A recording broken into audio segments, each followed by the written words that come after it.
Welcome back, brothers and sisters. I am Braden. This is Langley Outdoors Academy, the place where we not only talk about what's going on in the gun world, but also how we're going to fix it together.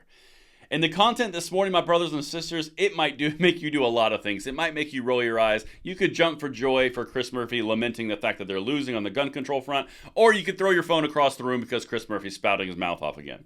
There's a lot of outcomes here, and I cannot wait to hear which it is in the comments field below.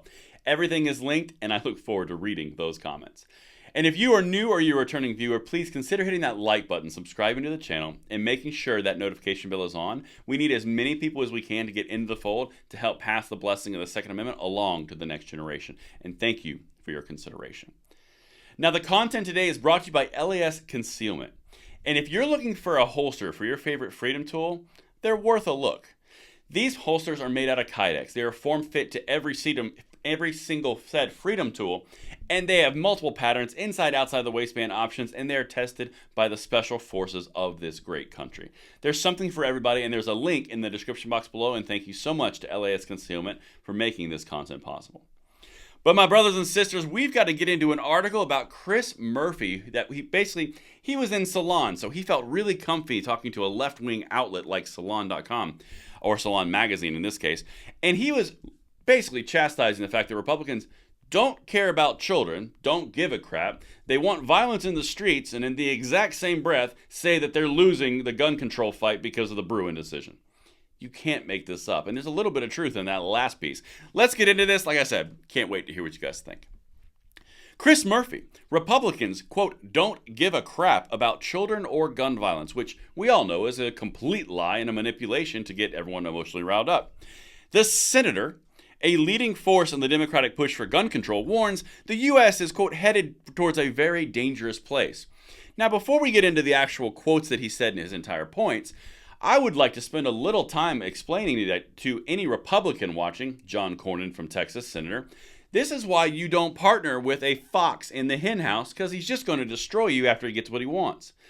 This guy is the one that partnered with John Cornyn, a Republican senator from Texas, to give us the Bipartisan Safer Communities Act, which is the red flag law funding proposal that passed the Senate last year with heavy Republican support and increased background checks on 18 to 20-year-olds by default, just because that's how old they are. This is why you do not partner with the scorpion riding on the frog. You need another analogy? Just don't do it, Republicans. Anyway, let's keep going, because everything was great and rosy. The second that it passed, they became the enemy again. Anyway, let's keep going. A Democratic U.S. senator at the forefront of a push to enact new gun control measures has said Republicans, quote, don't give a crap about children or gun violence. The fact is, Republicans, conservatives, independents, every single person in this country gives a, quote, crap about the problems that we have in this country. We just disagree on the solution. There's a fine difference. Just because you want to take away every single gun in the United States as your solution, and I disagree, that doesn't mean I don't agree with the problem in hand. It's a pretty simple conclusion, but just saying. Let's keep going. Quote, it is beyond me why Republicans who claim to care about the health of our kids don't seem to give a crap about our children who are being exposed to these epidemic, cataclysmic rates of gun violence. And the big irony is gun violence, or violent crime overall, is down since the 1990s from about 780 per capita of 100,000 to around 400. So almost probably around a 60 to a 55% reduction.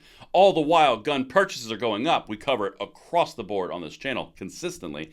But that doesn't change the facts. You don't need facts. You just need emotion. You just need to call somebody a mean name to get some edgy responses out of Salon Magazine. Anyway, let's keep going, because this part is the part that's infuriating around, you don't care. No, I just don't agree with the infringing tendencies of a controlling tyrant. Just saying. The senator also said that a surge of gun violence in the U.S. is being fueled by an increasing number of guns that was, quote, really supercharged during the pandemic.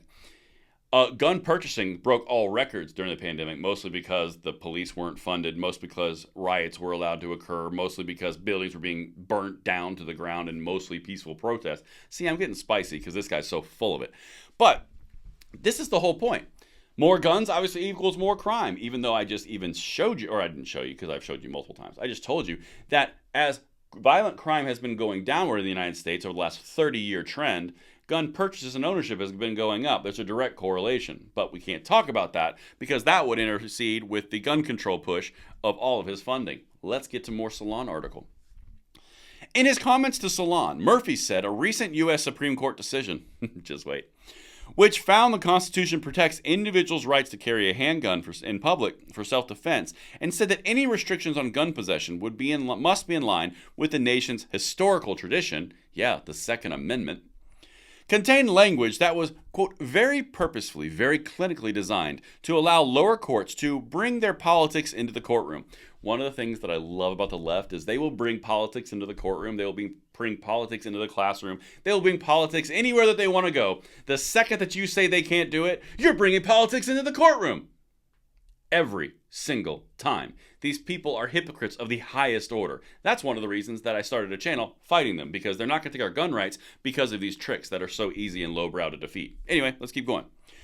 Murphy warned that the so-called Bruen decision hinted that the Supreme Court, quote, may rule that any prohibition or any regulation of guns that didn't exist at the founding of this country is unconstitutional, a judicial direction he called absolutely absurd. So now, everything that's gun control related is perfectly fine. There's no conflicts with the Second Amendment because it's common sense gun safety for safety's sake. You don't need any rights, you just need to be safe.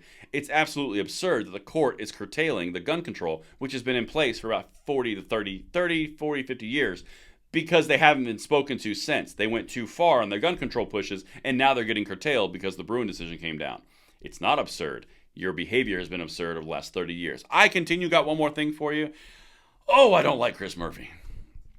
He warned that this is, quote, a pathway to invalidate almost all of our gun laws. Skirt. This is Chris Murphy. This is the gun control cheerleader leader in the Senate, telling you that all gun control laws are now at stake because of the Bruen decision. This is on the exact same day that Biden comes out and publishes his new executive orders. Does something seem in contrast here? Does something seem odd? Because you've got Biden on one hand saying this is the strongest action we've ever taken, and then you've got Chris Murphy, leader in the Senate, saying we're done, we're toast, it's gun control's over. It's almost like there's a mixed in messages. Last thing, quote, we're definitely headed towards a very dangerous place, where Congress and state legislatures may be prohibited from passing many of the common sense gun laws that enjoy broad public support today, Murphy said. That's how radical our court is, and this is the end point. Murphy's proposition here is that because the public wants it, the court is clearly radical. It couldn't be, I don't know, that the public opinion he's referencing is radical and the court is being the true staying force in this whole thing. Could it? Because that's what's occurring. The far left and the progressives are going even more radical, and that's why what he's referencing. Then you've got the court saying, no, we have to stay along this guideline, and the answer is the court's radical. No, the court is stationary. Everything else is radical, and that's an incredibly important point to bring to Mr. Murphy's attention. Everything is linked per usual. I cannot wait to hear what you guys think, and I will see you on the next one. I'm Braden. See you later.